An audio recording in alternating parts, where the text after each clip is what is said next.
Viruses lack independent metabolic machinery, yet they replicate with precision inside living cells. This paradox raises a critical question about molecular coercion. How do inert particles commandeer complex host systems? The answer lies in specific structural adaptations that exploit conserved cellular pathways for entry and replication.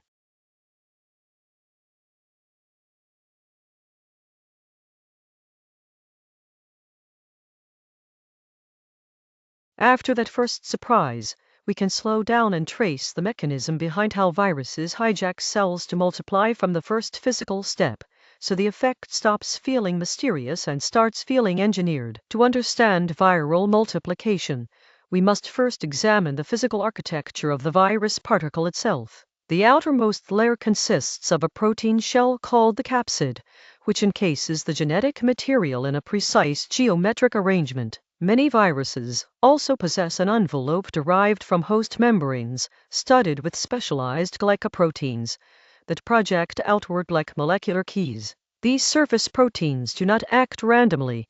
They engage in highly specific interactions with complementary receptors on the target cell membrane. Consider the influenza virus, hemagglutinin protein, or the SARS-CoV-2 spike protein as concrete examples of this structural specificity. The binding event relies on conformational complementarity, where the three-dimensional shape and chemical properties of the viral ligand match those of the host receptor site. This molecular recognition ensures that a virus infects only particular cell types within an organism, rather than attaching indiscriminately to any available surface. Once this initial attachment is secured through stable non-covalent bonds, the complex triggers downstream signaling pathways required for internalization. The necessity of this precise docking mechanism sets the stage for understanding how the virus subsequently crosses into the cytoplasmic interior.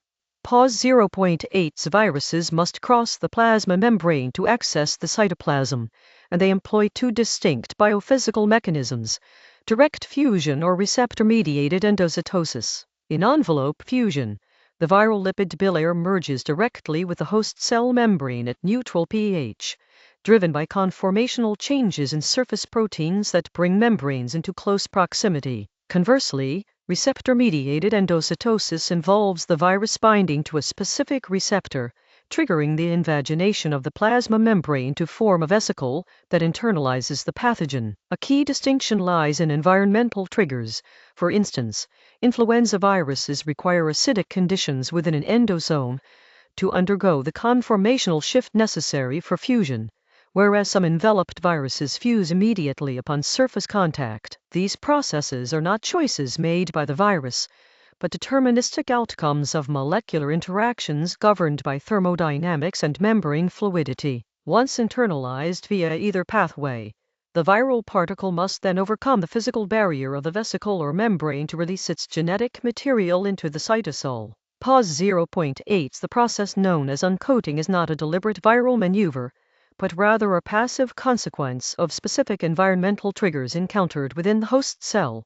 When a virus enters via endocytosis, it becomes enclosed in an acidic vesicle where proton concentration increases significantly compared to the extracellular environment. This sudden drop in pH induces conformational changes in capsid proteins that alter their thermodynamic stability and weaken intermolecular bonds holding the structure together. For instance, rhinovirus particles undergo a dramatic structural rearrangement when exposed to low endosomal pH, causing the capsid to expand and release its RNA genome into the cytoplasm. Similarly, proteolytic enzymes can cleave specific viral surface proteins, further destabilizing the protective shell and facilitating genetic material exposure. Once these mechanical constraints are removed, the nucleic acids become accessible for subsequent replication processes within the cellular machinery. With the genetic material now exposed in the cytoplasm, we can examine how viruses subvert host transcription machinery to begin replication. 0.8 Once viral genetic material enters the cytoplasm, it immediately begins to co-opt existing hosts' cellular machinery rather than introducing entirely new components. The virus must compete with native host messenger RNA for access to translation initiation factors and ribosome binding sites. This competition determines which proteins are synthesized during the early stages of infection. For instance, poliovirus utilizes an internal ribosome entry site that allows its genome to bypass standard cap-dependent scanning mechanisms used by cellular transcripts. In contrast, influenza viruses employ a cap-snatching strategy where they cleave short capped fragments from host mRNA to prime their own transcription. These distinct strategies illustrate how different viral families have evolved specific molecular tools to hijack the same fundamental translation apparatus. The efficiency of this recruitment directly influences the rate at which viral proteins accumulate within the infected cell. Understanding these kinetic differences provides insight into why certain viruses replicate faster than others under identical conditions. This subversion sets the stage for the subsequent requirement to synthesize large quantities of nucleotides needed for genome replication. Pause 0.8 To understand viral multiplication, we must distinguish between host DNA polymerase dependence and viral RNA-dependent RNA polymerase activity. In the case of herpes viruses, the virus utilizes a host-derived DNA replication fork, where template-directed synthesis maintains high fidelity through proofreading mechanisms. Conversely, influenza viruses employ an RNA-dependent RNA polymerase that lacks intrinsic error correction capabilities during genome copying.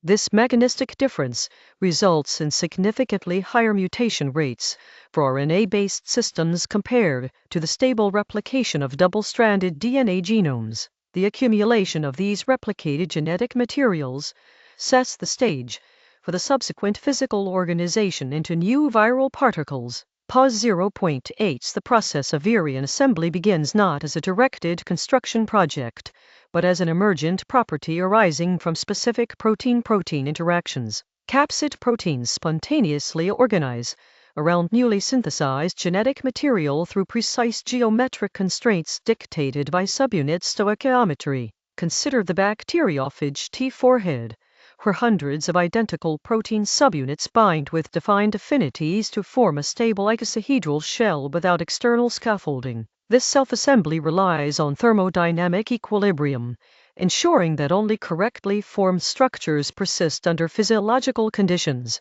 Once packaging is complete, the virion transitions toward its final stage of release from the host cell. Pause 0.8 The final stage of viral replication involves the critical decision between two distinct release mechanisms that determine both the fate of the host cell and the structural properties of the progeny virions. In a lytic cycle, the virus accumulates to such high concentrations within the cytoplasm that it mechanically overwhelms the plasma membrane structural integrity.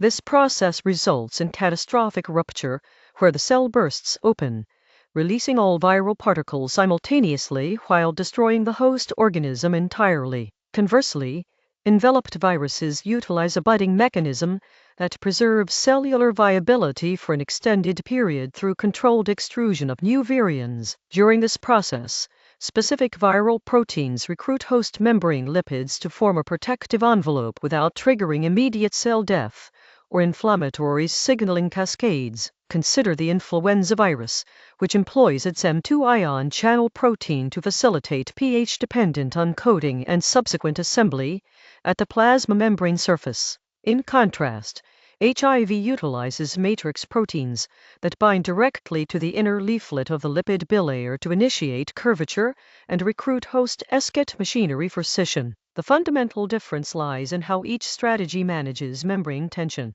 Lysis represents a passive failure of containment, whereas budding is an active deformation process driven by protein-lipid interactions. Understanding these mechanistic distinctions clarifies why some infections cause rapid tissue destruction, while others establish persistent chronic states through continuous low-level viral shedding. Pause 0.8 Viruses exploit conserved cellular pathways through structural specificity, entering via fusion or endocytosis, releasing genetic material through conformational changes, and hijacking transcription machinery for replication before assembling new virions.